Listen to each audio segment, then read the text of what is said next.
Good morning, everybody, and welcome to Randomly Offensive.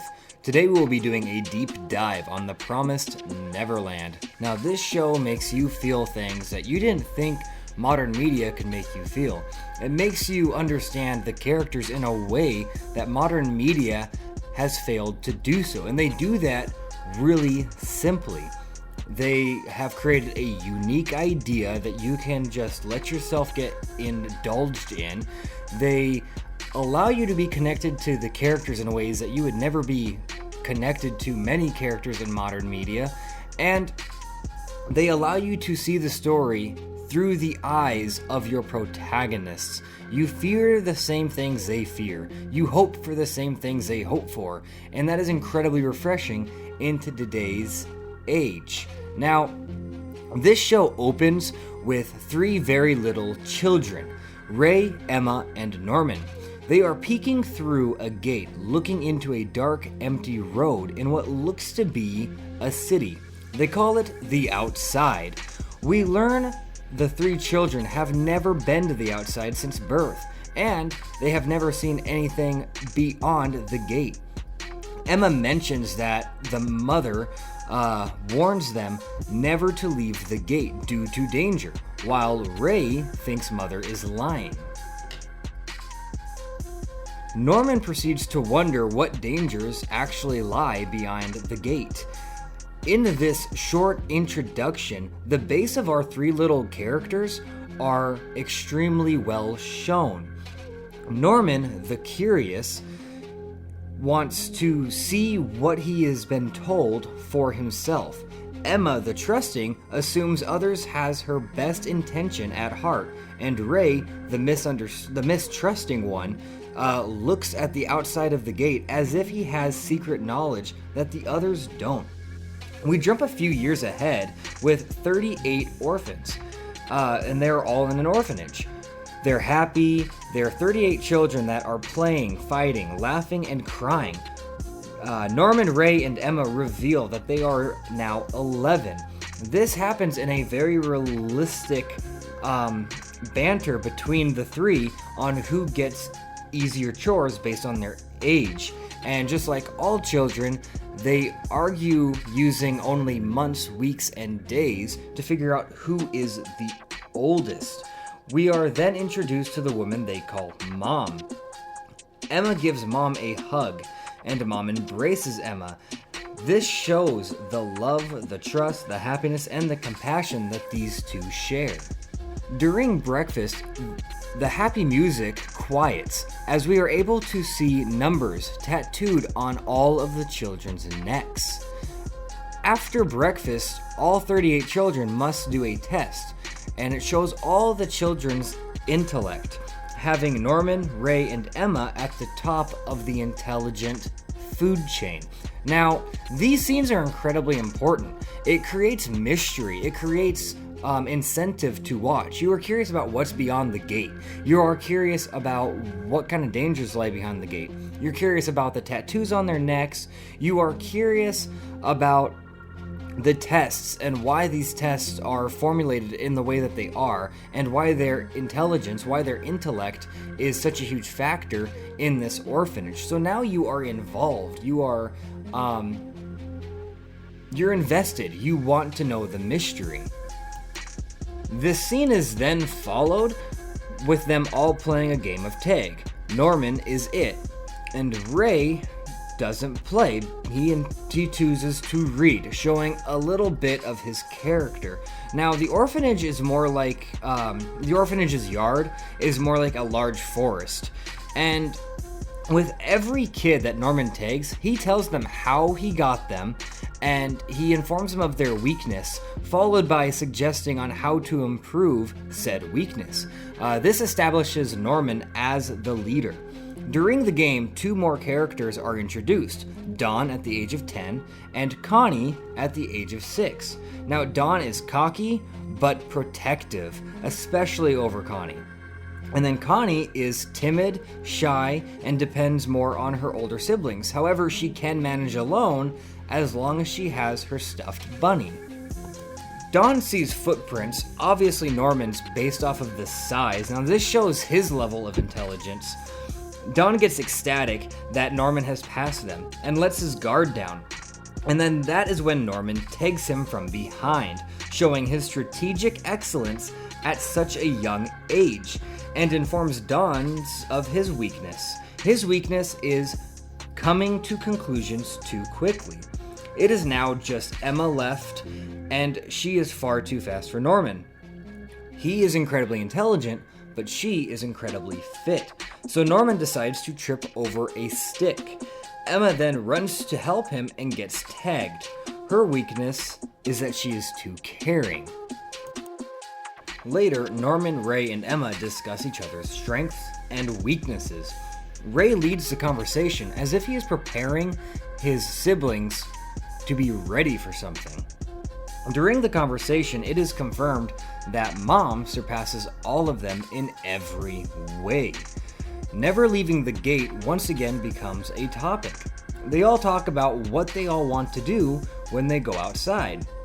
When Ray is asked what he would do when he leaves, he simply responds with, "I'll learn how to survive."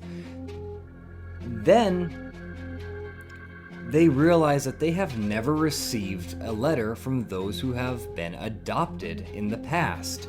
And now they're talking about how weird it is, but we are cut short, for it is Connie's big day. Connie is finally getting adopted. The love that Connie shows for Mom and the love that Connie shows for others cannot be explained with words, but it's time for her to leave. Don shouts he'll miss her with a tear in his eye. Mom walks her to the outside. She's humming a song, and when Connie asks her what the song is, she ignores little Connie and just keeps humming. Emma sees the stuffed bunny left on the table and knows that Connie will need it.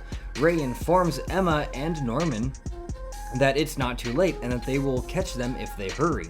So Norman and Emma take the bunny in a hurry, basically, and they go to the gate. "Never leave the gate," Emma says to herself. "I know," replies Norman. "We'll get in trouble later," he says. So they exit the gate and walk down the road that they saw years ago, and as they roam, it is completely empty. Emma sees a truck and is shocked because she's never actually seen a real truck in real life, and wonders if this is the truck that will drive Connie away. As they search for Connie, there is no one around, so Emma decides to put the bunny in the back of the truck in hopes that Connie will find it when she, takes off. But suddenly the tone of this show shifts, and it shifts forever. The tone is significantly changed. Emma drops the bunny. She starts to breathe heavily. Her legs begin to shake. She backs away with her face covered in fear and tears. Norman notices and is weary, so he too peeks in the back of the truck, and he sees it. The lifeless body of little Connie, staring up at him with soulless eyes. Innocent, loving Connie is now dead in the back of a truck. We feel the fear of Norman. We feel the fear of Emma. The pain. So enormous, we hope that the protagonists react or do anything so that we too can react. We are now in perfect sync with Norman and Emma. We are now in perfect sync with our protagonists. They then hear voices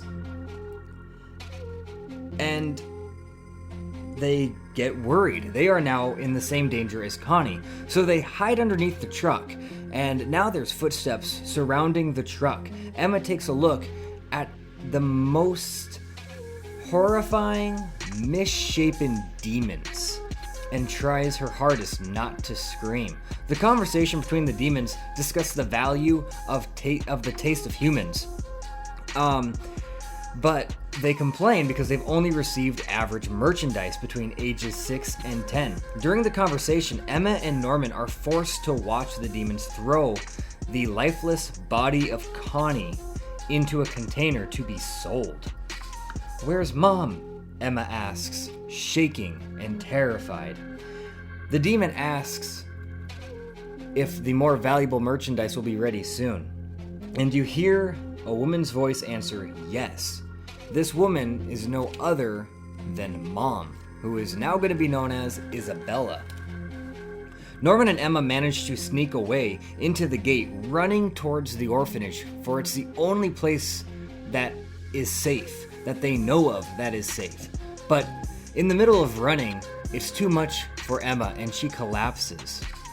The realization and the pain, the betrayal, the fear, and just the realization that the orphanage is a farm and that the children are cattle, nothing more than stock to be sold for consumption, eats at her soul. And later, in the privacy of their own rooms, they discuss how to escape, and Ray quietly listens outside the door. But right before we get the credits, Isabella holds up the stuffed bunny with fear and anger in her eyes. Now that is how you do a pilot episode. You make the audience feel the same fear, the same betrayal, the same pain as the characters. You give these characters a soul, and you let us experience the journey that this soul is taking. And now you understand the reason you are just as afraid of Mom, and the reason you hate Mom just as much as the rest of them, is because you trusted Mom with them. They didn't try to be clever and throw in any little hints or anything. They just went with it and let you get torn apart when you saw the body of a child in the back of a truck. You felt the betrayal, you felt the pain, you felt the fear. They didn't try to shoehorn in all these 38 characters, because they introduced 38 characters, but they only showed you a selected 5, and they only really touched on a select 3. And they're going to let this TV show grow over time the way it's supposed to be. Too many shows nowadays get too caught up in trying to win nominations and get all these huge clever things when it just doesn't work. We weren't introduced to Mom or the economics of the demons or anything. We were just told the story through the eyes of the protagonists, and that's what we want. So that's how you do a pilot episode, and that is why this show is so amazing. It's getting a season 2, or it has already gotten a season 2 so quickly. I've yet to watch it, and I can't wait. But I'm going to have to finish doing the deep dive on this series. So in future deep dives, we will have more episodes to cover in one video. However, this video is only going to contain one episode because of how much there was to dive into and how much there was to cover. And it's beautifully paced, and the pacing is continued throughout the whole series. This really is a great series. But yeah, let me know what you guys think in the comments. I really hope you enjoyed, and remember to hit the like and subscribe button, and yeah, take care of yourselves. Bye.